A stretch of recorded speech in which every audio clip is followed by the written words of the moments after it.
I'm going to start at the back over there and then move forward. So, gentleman in the grey jacket at the back. Thank you very much. My name is Mohammed Hassan. I am a student at the University of Leicester doing international relations and world order, Masters in International Relations and World. My question goes to the panel, and it is, we appreciate the amount of effort the international community is investing in stabilizing Somalia. My question is, we have seen crises in Rwanda, for example, in Sierra Leone, for example. There has been the International Criminal Court, a tribunal has been set up to help and enhance the stability, because with the involvement of the International Criminal Court, we've seen it was a deterrent.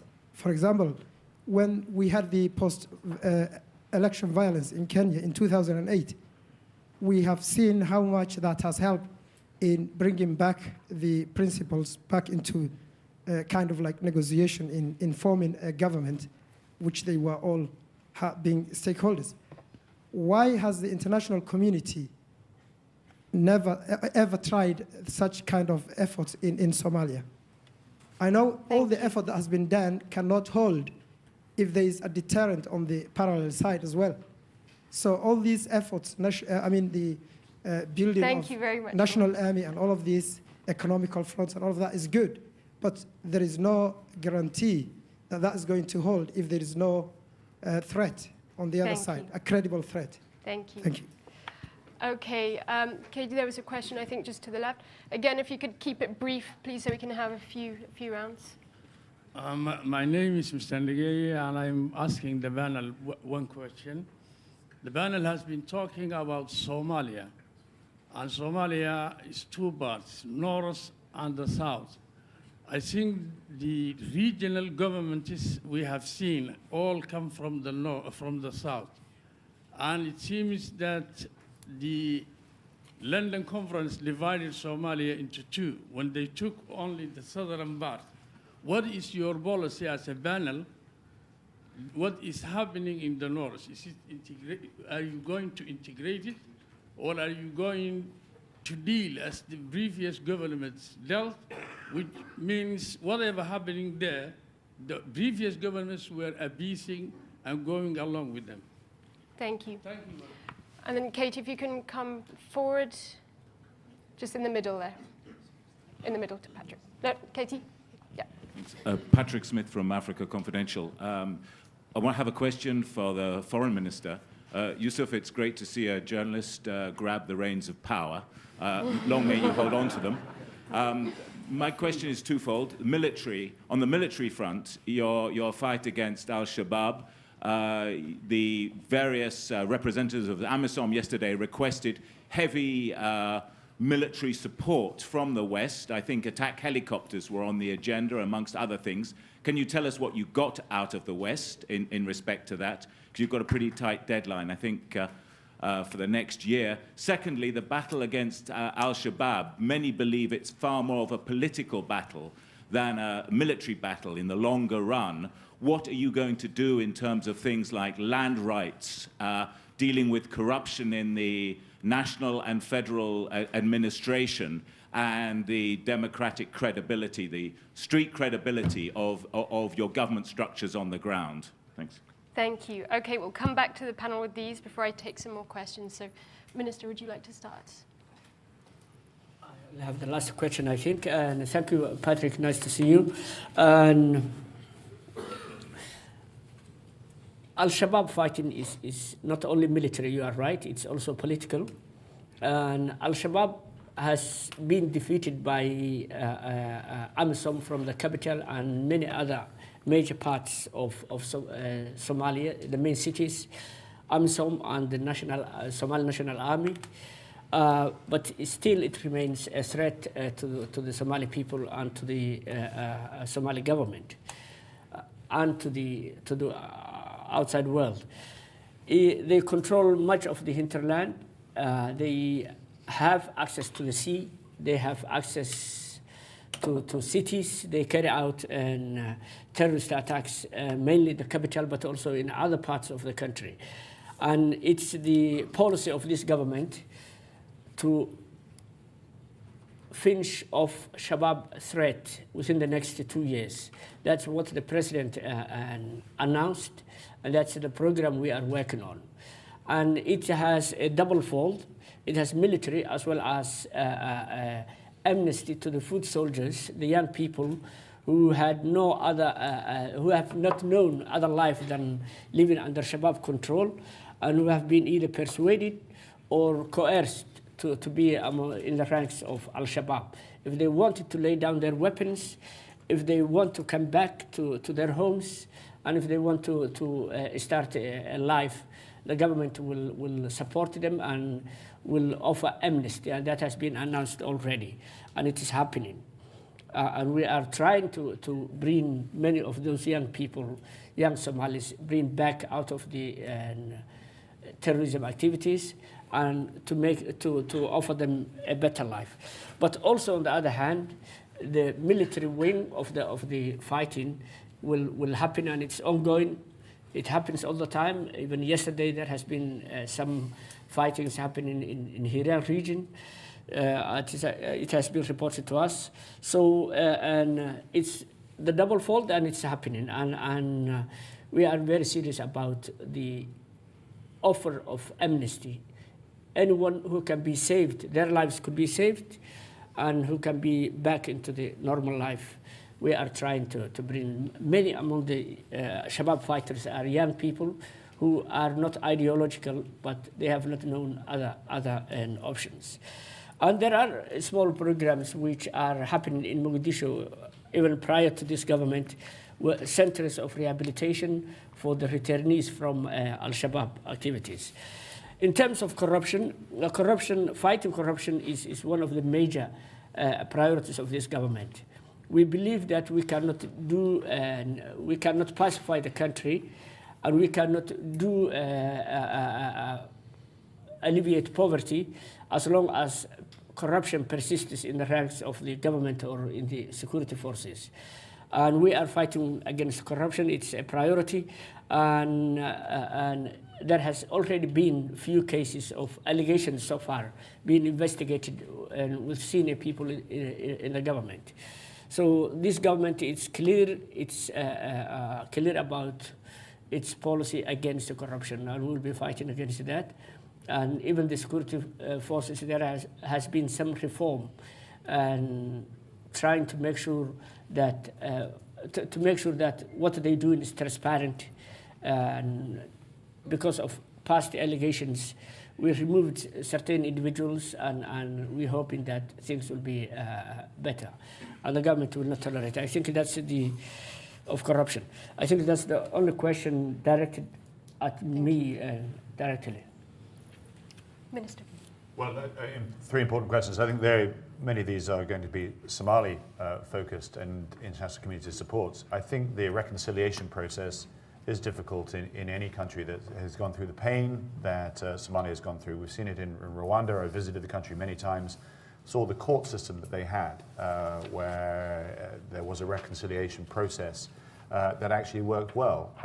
South Africa went through it as well. I think there will be something that will be required to be designed for Somalia too. Ultimately, Britain supports the international criminal courts, and those that are perpetrating these major crimes, then yes, they should be held to justice. But there clearly does need to be something that allows for a reconciliation process. So those people, but designed, I think, in fairness and agreed by the various governments and the leadership of Somalia.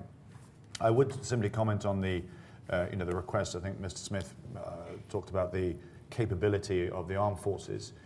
Stepping back from that, I mean, I see a two-tier approach here, a more gendarme capability, perhaps on a federal basis, that allows checkpoints, provide general security in towns, villages, and so forth, keeping routes open, lightly armed, but able to provide that general sense of security to communities. And that's what's needed. You then need a higher end capability, which will be a national armed force, which would perhaps need the equipment that has been discussed. That's, I think, slightly outside the areas that I've been focusing on.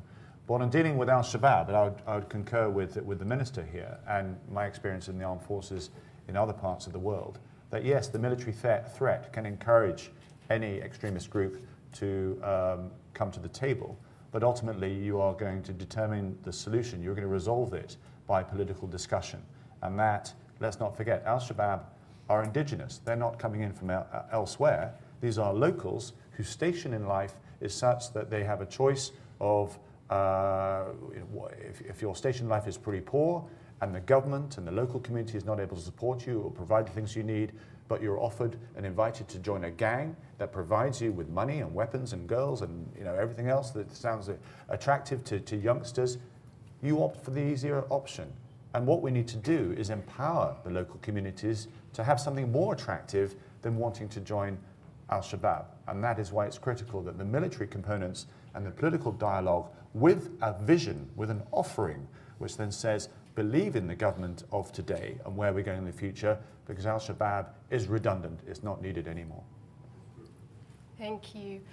Michael. I think most of it's been covered, but... Very quick points. I mean, the President was fairly explicit yesterday in talking about his desire for an arms embargo. And I think the general view is, lifting of the arms embargo. And the general view is that that is, a desirable end state, but a number of very practical things need to be put in place to get there. So we're now talking about a roadmap to lifting of the arms embargo. Second point, the question about Somaliland. I mean, both the new president of Somalia and the president of Somaliland have been quite public in saying that they would like a resumption of dialogue between Somalia and Somaliland. I think most people think this is unlikely to happen until the elections in Somaliland take place later this year. But I think everybody would welcome that. And on the issue of reconciliation, I do think it's partly about boosting legitimacy of the government, as you've mentioned, but including through fighting corruption, but paying civil servants, paying policemen, paying the army on time. And this is where the socioeconomic stuff kicks in, because unless Somalia can generate the revenues to pay for itself, it will always lack sovereignty and lack legitimacy. But it's also about resolving the many conflicts around the country, and there are many. All of which give oxygen to al-Shabaab. So strengthening local conflict resolution, grievance resolution capacity is extremely important. Thank you. Okay, we have many, many hands going up urgently, so I'm going to come to this side and work my way to the middle. We'll take 4 questions. So lady on the end here first, and if you can be brief, please, because we don't have a lot of time. Thank you. Please introduce yourself. My name is Shams Hussein. I'm Somali and British citizen. I don't know if you want to know my CV, but that would be enough, I think. I would like to comment and probably to take you back and I'm asking the British minister. Britain was involved in Somalia heavily a long time ago. On the other hand, in the 70s, Britain was out of Somalia. When the US was had military base in Ethiopia, and the French were in Djibouti, and the Russians were in Somalia. Britain was not active then. And then in 1963, even we reached a stage where Somalia and Britain... I'm sorry, do we have a question, please? We don't have Yes, I'm coming to it. I think it's important to refer the past, because I am interested to ask the British government and the conference and the involvement. What I'm trying to say is in 1963, there was a diplomatic cut-off between Somalia then and the British. Now what I'm trying to ask the British government is, and now Britain seems to be more forthcoming. That history was not pleasant. With the British involvement at present would be much different, or probably more different than the past. That is the one I would like to ask. And the conclusion, my conclusion is, we understand that Somali civil war and Somalis fighting. What about the international community fighting over Somalia? Thank you very much. Thank you very much. Okay, to that. Thank you. And lady in the pink jacket, please. Good morning, everybody. My name is Halima Ali Adan, and I work for Save Somali Women and Children, which I was mentioned yesterday by Mr. Minister.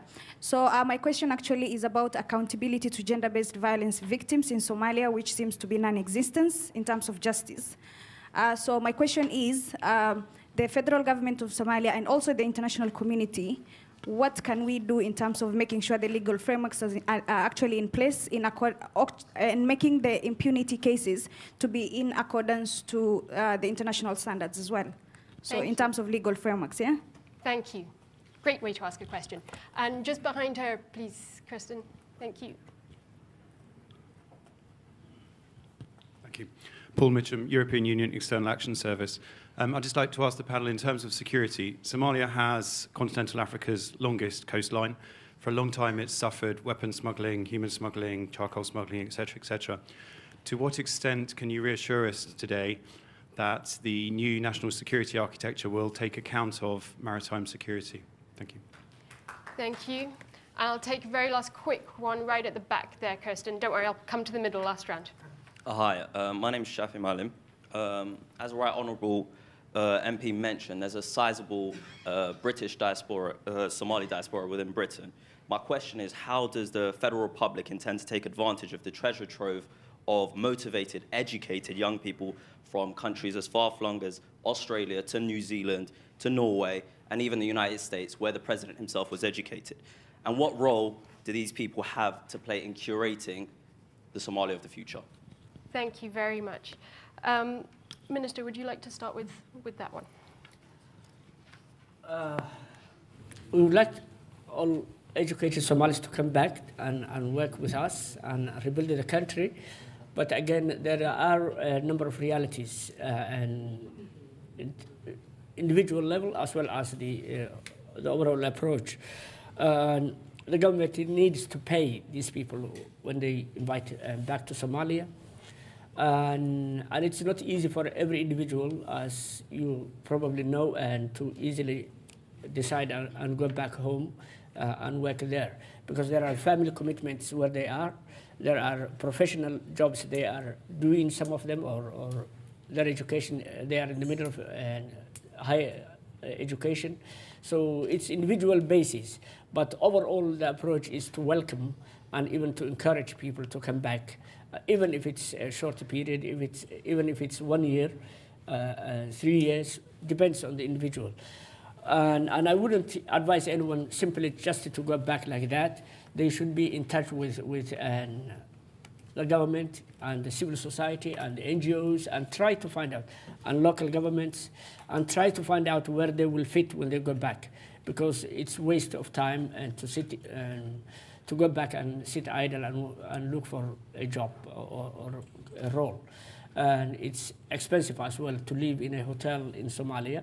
And if you are high profile, to hire protection is even adding to the cost and also the risk. So the idea is for people to come back, but with some more individual basis and being in touch with the government and other authorities. Also, there is some sentiment now started in Somalia, particularly the capital, and locals against diaspora. And the president is from diaspora, the speaker is from diaspora of the parliament, the prime minister is from diaspora, and many in the cabinet. Foreign minister has lived in Somalia for 5 years now. Thank you. So, it's really very good if people can come back and contribute to their experience, their knowledge, their and hopefully a clean approach and a fresh way of seeing things. Some people are stagnated with what has been going on, and they keep repeating themselves. So fresh ideas, fresh challenge is needed and welcomed. That's the element. The illegal, the piracy issue in maritime security. Let me say, I think it's a very important issue, and it's something I have been discussing yesterday in bilateral meetings here and at the conference. And there are issues we are addressing. We will be working closely with IGAD and the UN and we'll be working with the governments and across the Indian Ocean, particularly in the closer region with Seychelles and Mauritius and so on. And it's something we are looking into, and not only piracy, but also the illegal fishing and dumping of waste and moving terrorists and moving illegal migrants and immigrants and also terrorist activities across the sea. Particularly, we have concern now from weapons and people coming from Yemen and into Somalia. So it is something we are at early stages, but it's in our agenda and it's a big part of our security. In terms of gender balance, gender accountability to gender violence, it's something, all sorts of violence and criminal activities in Somalia, we are against them.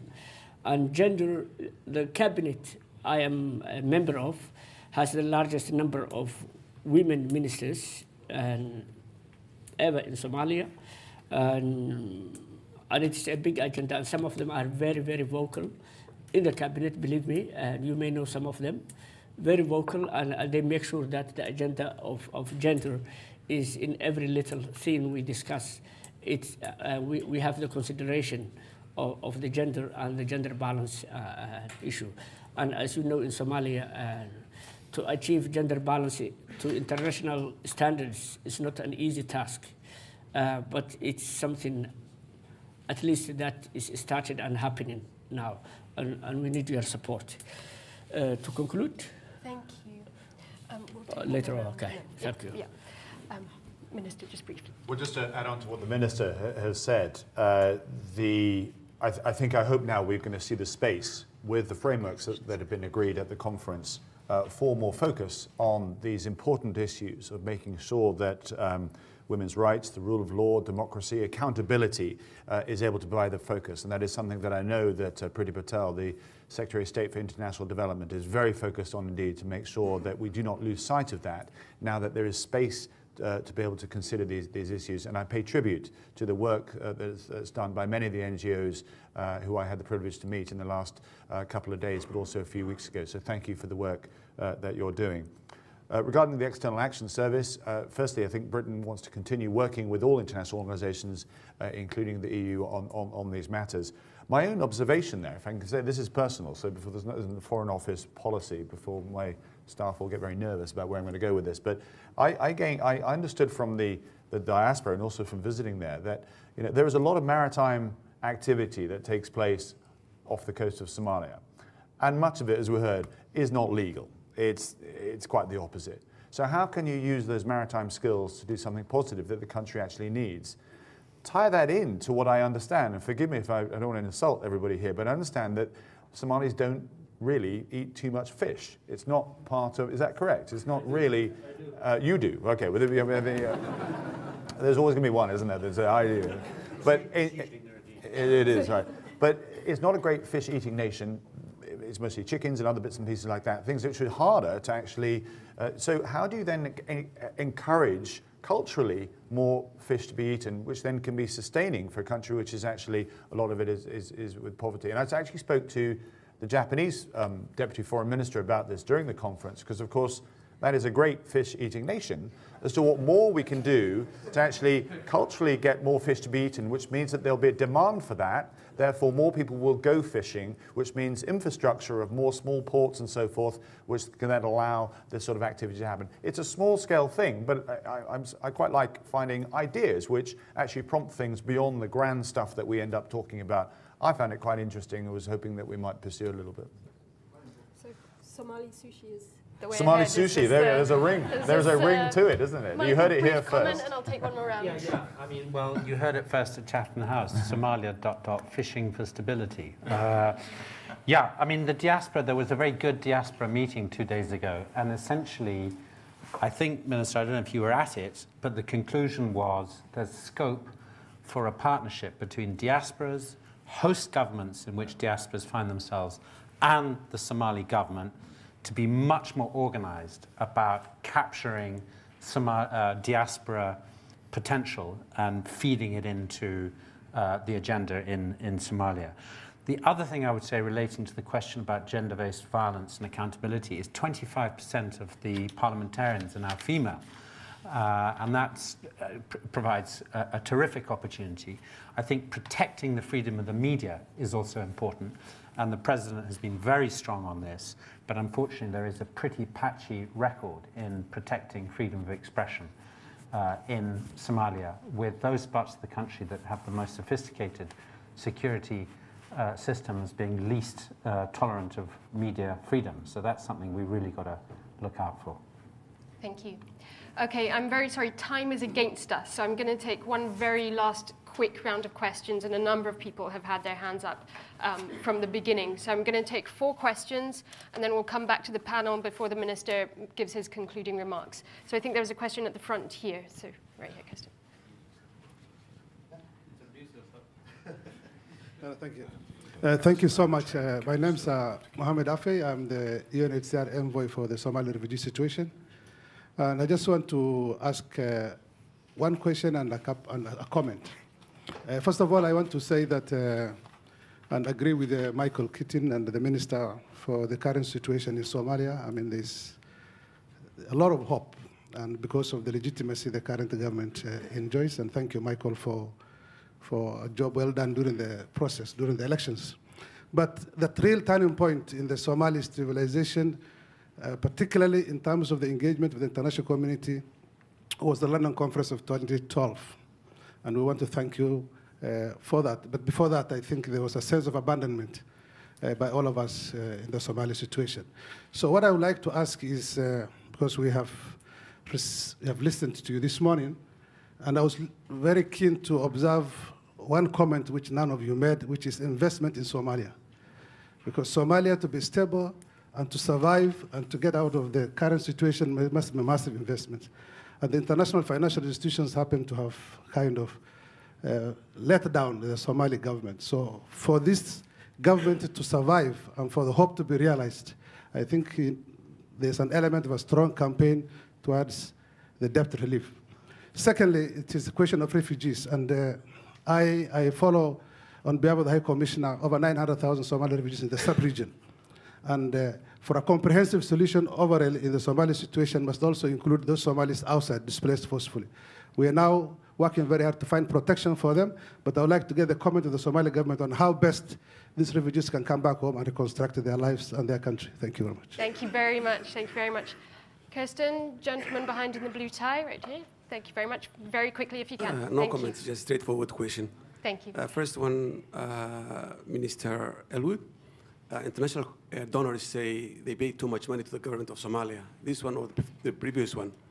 The government says we don't get that money. Either it goes back to international community or we get little. Where's that money gone? That's question number one. Number two, I ask a question to Minister Garad, Yusuf Garad. As we know, there are thousands of criminals jailed in Somalia. Most of them are al-Shabaab and needs to face the full force of the law. Yes, I agree that. But there are also innocent young Somalis who are also in jail, arrested from their homes by security service. They're innocent. And what their release depends on is to pay bribe to the services, to the security services. Unless they pay that money, they cannot go. Is there any way that your government can form a committee of truth to get justice for that innocent people who are in jail? Otherwise, they will join to Shabaab because of injustice. Thank you. Thank you very much. I'm very sorry, everybody. I've just had the signal and I can't take any more questions. Rest assured, this will not be our last important event on Somalia at Chatham House. So you will have opportunities later. I'm sorry about that. I'll come back to the panel now and just for final comments and taking those questions. I'll go in reverse order. So, Michael. Investment in Somalia. Of course, I think I did mention that unless Somalia can pay its own way, it will never be sovereign. Enormous potential, fisheries, livestock, coastline, trading network, diaspora, but there's got to be an enabling environment for investment. A campaign on arrears clearance is part of that. Maintaining remittance flows is part of that. legal elements, getting a political settlement between the private sector and government is fundamental. And there was a great meeting on this 2 days ago in which the titans of Somali business looked into the eyes of the government representatives and said, we will work with you to make this state more functional. But how that is actually going to happen is another matter. And that's, I think, what we're saying in many ways about this whole conference. There's been some fantastic commitments made. The question is now, how do we translate them? How do we implement them? And where do we get the capacity to implement some of these terrific commitments? Thank you. Thank you, Michael. Minister. I mean, just to echo that very quickly, one of the aspects of the objectives of the conference was specifically this: how do you encourage economic recovery? It is the responsibility and coordination of the international community with the government, also the private sector, but I'd also say it's the international financial institutions were in attendance as well. What can they do to actually improve infrastructure? Go back to Bretton Woods and what was decided after the Second World War. How can you link markets and get them together? That's exactly what we need to focus on in Somalia as well. And also, what are the strengths of Somalia? What is it good at? You know, what is it? Potentially, what can it sell? What can it actually do and offer to the international markets to provide easy opportunities for employment? Thank you. Thank you, Minister. And final concluding remarks. Thank you very much. Thank you, Ambassador Rafi. Quick points about refugees. I think probably you know better than I do, because you have been involved more than I was in government. And there has been an agreement between the governments of Kenya and Somalia, and together with the UN, the Tripartite Agreement, and towards a repatriation of Somali refugees back to Somalia. Close to 500,000 refugees, Somali refugees, are still in Kenya. So the Somali government is committed to that agreement, and is working on that. And also the fact that we are trying to pacify the country and eliminate Shabaab will allow refugees to come back, will facilitate that. As for what Mr. Keating said, I agree. Unless we have our own revenue, we cannot run the government properly. And we are in agreement with the business community, and the economy is not doing bad. And if you look at the transactions that are happening in Somalia, that the government is not taxing, is really a huge potential for us to get our revenue from there. But on the other hand, without providing security to business community, and without being in charge of the whole country, when they are operating both in the government side and where al-Shabaab controls, it's not easy to expect and for the business community to come forward and fund the government in ways of different taxes.